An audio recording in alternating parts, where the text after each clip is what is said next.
بسم اللہ الرحمن الرحیم۔ السلام علیکم ورحمۃ اللہ وبرکاتہ۔ طلباء و طالبات، آج کا ہمارا لیکچر نمبر 7 رکوع نمبر 4 کی مشق سے متعلق ہے۔ تو پیارے بچوں، آئیے پہلے معنی پڑھ لیتے ہیں، اس کے بعد ہم مشق کے سوالات کی طرف آئیں گے۔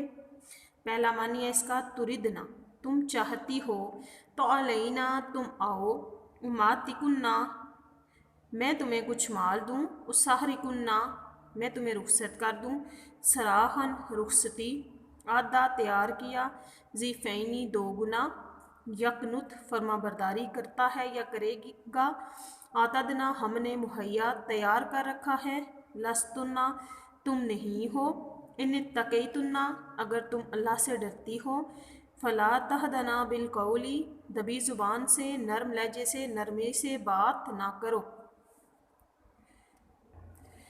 کرنا تم مونس ٹھہری رہو، یعنی عورتوں کے بارے میں کہا گیا کہ تم گھروں میں ٹھہری رہو، لا تبرجنا زینت یعنی سج دج بناؤ سنگار نہ دکھاتی پھرو، الرجس ناپاکی، لیذہب عنکم تم سے دور کر دے یا لے جائے۔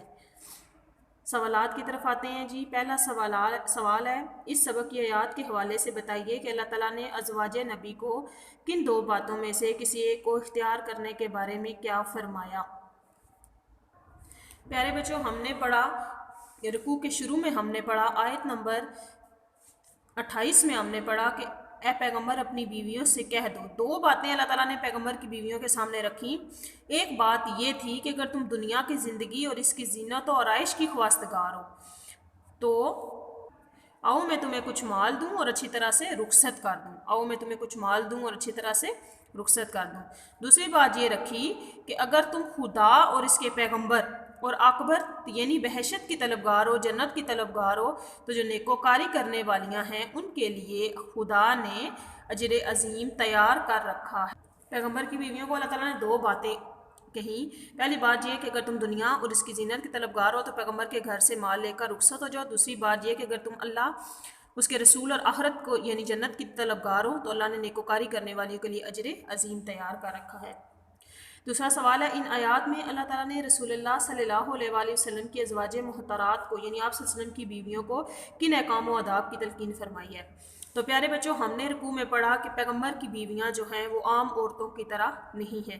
پیغمبر کی بیویوں کو اللہ تعالیٰ نے باقی عورتوں کے لیے ایک نمونہ بنانا تھا اور انہیں ہر قسم کے عیب سے پاک کرنا تھا، اس لیے اللہ تعالیٰ نے ان کو کچھ احکام و آداب کی تلقین فرمائی۔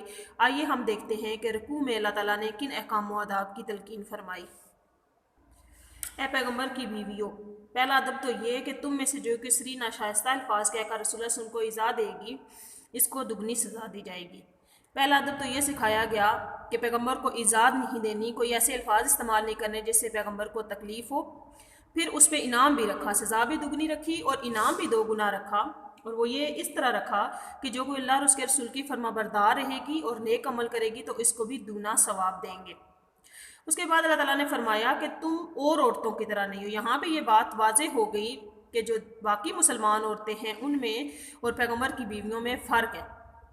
پیغمبر کی زوجیت میں آنا ایک بہت بڑا مقام ہے، اس سے ان کا مقام اور مرتبہ اور بلند ہو گیا ہے باقی عورتوں کی نسبت۔ تو اللہ تعالیٰ نے پیغمبر کی بیویوں کو ایک نمونہ کے طور پہ باقی عورتوں کے سامنے پیش کرنا تھا۔ پھر فرمایا کہ اگر تم پرہیزگار رہنا چاہتی ہو تو کسی اجنبی شخص سے نرم نرم باتیں نہ کرو، یعنی وہ شخص جو تمہارے لیے غیر محرم ہے اس سے سختی سے بات کرو اور اسے نرم بات نہ کرو، تاکہ وہ شخص جو کسی قسم کا اس کے دل میں مرض ہے، تمہارے بارے میں کوئی برے خیال رکھتا ہے، تو وہ کوئی امید پیدا نہ کرے، اور دستور کے مطابق بات کرو، یعنی جتنی بات ہو اتنی بات کرو، ایک اس دستور کے مطابق بات کرو، فضول بات نہ کرو۔ پھر پیغمبر کی بیویوں کو فرمایا کہ اپنے گھروں میں ٹھہری رہو، یعنی زمانہ جاہلیت میں عورتیں سج دج کر گھروں سے باہر نکلتی تھی، بازاروں میں پھرتی تھی، بے حجاب بے پردہ گلیوں میں نکلا کرتی تھی، تو پیغمبر کی بیویوں کو اس چیز سے منع کیا گیا اور فرمایا کہ اپنے گھروں میں ٹھہری رہو، جس طرح جاہلیت کے دنوں میں اظہار تجمل کرتی تھی۔ اظہار تجمل سے مراد یہ کہ زینت دکھاتی تھی، سج دج کر گلیوں میں نکلتی تھی، تم ایسے نہ کرو۔ پھر عبادات کے بارے میں بھی تلقین کی کہ تم نماز پڑھتی رہو، زکوٰۃ دیتی رہو، خدا اور اس کے رسول کی فرما برداری کرتی رہو۔ پھر فرمایا کہ اور تمہارے گھروں میں جو خدا کی آیتیں پڑھی جاتی ہیں، یعنی قرآن پاک کی جو آیتیں پڑھی جاتی ہیں اور جو حکمت کی باتیں سکھائی جاتی ہیں ان کو یاد رکھو، بے شک خدا باریک بین اور خبردار ہے، بے شک خدا تمہارے سب اعمال سے واقف ہے۔ پیارے بچوں، تیسرا سوال ہے مندرجہ ذیل عبارات کا مفہوم واضح کریں۔ یا نساء نبی لستن کاحد من النساء، اے نبی کی بیویوں تم اور عورتوں کی طرح نہیں ہو۔